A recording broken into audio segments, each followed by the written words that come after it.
I got so much motherfucking design on right now. Break it down, bring it back, make it clap. I got 3 old thoughts, new block, wear that thing. Bitches on my line, and you know. Shalom, salam sejahtera bagi kita semua. Assalamualaikum warahmatullahi wabarakatuh. Om Swastiastu, Namo Buddhaya, salam kebajikan. Video ini dibuat untuk memenuhi tugas ujian akhir semester dengan mata kuliah farmakologi keperawatan dengan dosen pengampu, apoteker Merdi Kansil, S.Pharm MKes. Diabetes mellitus atau penyakit kencing manis merupakan penyakit menahun yang dapat diderita seumur hidup. Diabetes mellitus disebabkan oleh gangguan metabolisme yang terjadi pada organ pankreas yang ditandai dengan peningkatan gula darah atau disebut dengan kondisi hiperglikemia yang disebabkan karena menurunnya jumlah insulin dari pankreas. Patofisiologi diabetes mellitus. Makanan memegang peranan dalam peningkatan kadar gula darah. Makanan yang dikonsumsi akan dicerna di dalam saluran cerna atau usus dan kemudian akan diubah menjadi suatu bentuk gula yang disebut glukosa.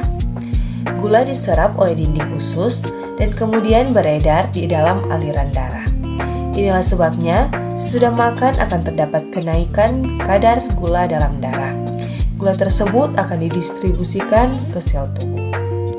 Klasifikasi diabetes mellitus. Yang pertama, tipe 1. Diabetes mellitus tergantung insulin. Diabetes tipe 1 adalah diabetes yang bergantung pada insulin atau insulin dependent. Diabetes mellitus I yang disingkat dengan IDDM.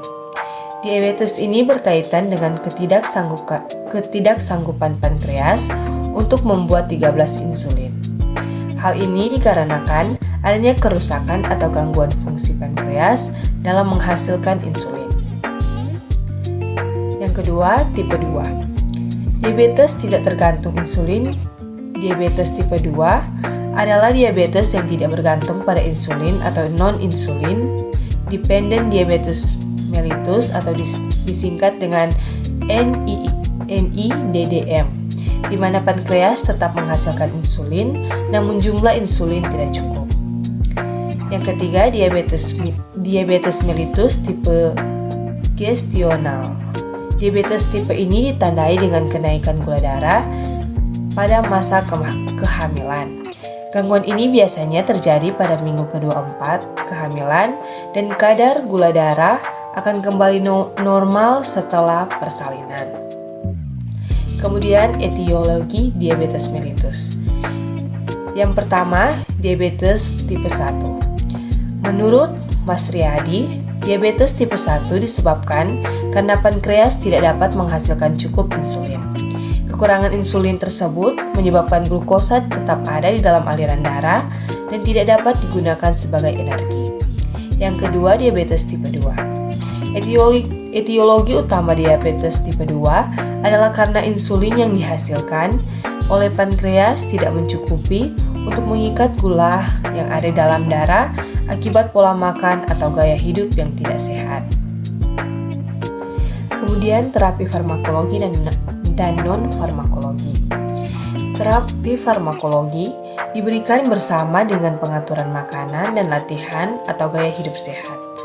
Terapi farmakologi terdiri dari obat oral dan bentuk insulin. Yang pertama, sulfonylurea. Obat golongan ini mempunyai efek utama meningkatkan sekresi insulin oleh sel beta pankreas. Efek samping utama adalah hipoglikemia dan peningkatan berat badan. Hati-hati menggunakan golongan sulfonylurea pada pasien dengan risiko tinggi hipoglikemia atau orang tua, gangguan hati dan ginjal. Yang kedua, glin. Glin merupakan obat yang kerjanya sama dengan sulfonylurea dengan penekanan pada peningkatan sekresi insulin fase pertama. Golongan ini terdiri dari dua macam obat, yaitu repaglin atau dirivate asam benzoate dan neteglin atau dirivate fenilalanine. Obat ini diabsorpsi dengan cepat setelah pemberian secara oral dan diekskresi secara cepat melalui hati. Efek samping dari obat golongan ini adalah berat badan naik dan hipoglikemia. Kemudian non-farmakologi, terapi diabetes dilakukan dengan memberikan terapi yang efektif dan konsisten dalam suatu regimen sehingga terikat pada kepatuhan pasien untuk menciptakan terapi yang optimal. Terapi antidiabetes meliputi hal sebagai berikut. Pertama, cara mengidentifikasi dan mengurangi faktor risiko seperti: pertama, faktor risiko yang tidak bisa dimodifikasi, riwayat keluarga dengan diabetes. Kedua, umur, risiko untuk menderita intoleransi glukosa meningkat seiring dengan meningkatnya usia. Usia lebih dari 45 tahun harus dilakukan pemeriksaan diabetes mellitus. Kemudian riwayat melahirkan bayi dengan berat badan bayi lebih dari 4.000 gram atau riwayat pernah menderita diabetes mellitus gestasional. Kedua, aktivitas kurang modifikasi gaya hidup.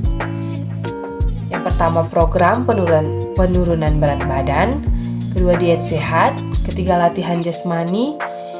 Dan keempat, menghentikan merokok. Demikian penjelasan saya tentang diabetes mellitus. Terima kasih.